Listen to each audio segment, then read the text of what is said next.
The Germans were frugal. For the previous 50 years of their spectacular growth and prosperity, they had saved up money. With the money saved by 2 generations over 50 years, they could now purchase a quarter pound of butter. They were wiped out. They couldn't handle it. 5 years later, in 1929, the stock market crashed and we entered the Great Depression. That means you hammered the German working class with a war, a loss of the war, the worst inflation ever, and the worst depression in capitalism's history, all in a 12 or 13-year period.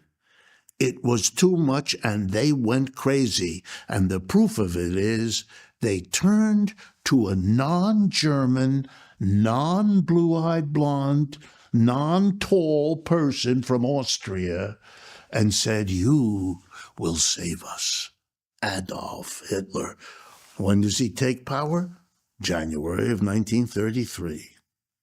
Right after he collects the catastrophe.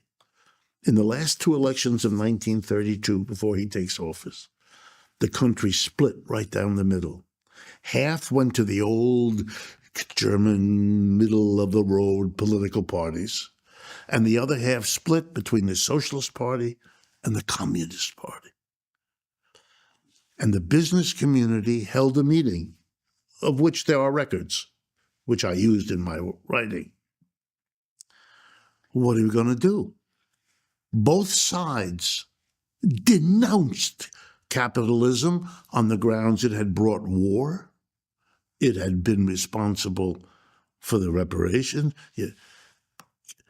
That's why Hitler had to call his fascist party socialist. It's the National Socialist Party. He had to tap into anti-capitalism, otherwise he wouldn't have got to first base. Nazi, N-A-Z-I, that's the first 4 letters of the German word National, which simply means national. It's the National Socialist Party. So it's Nazi party against the socialists and communists. And those were fights in the streets. They were fights at the ballot box. The business community realized the country's dissolving into 2 wings. We have to make a choice. And they went with Hitler. And they turned to Hindenburg, the president of Germany at the time, and told him, "You have to invite Hitler to form a government." That's what they did. That's how it happened.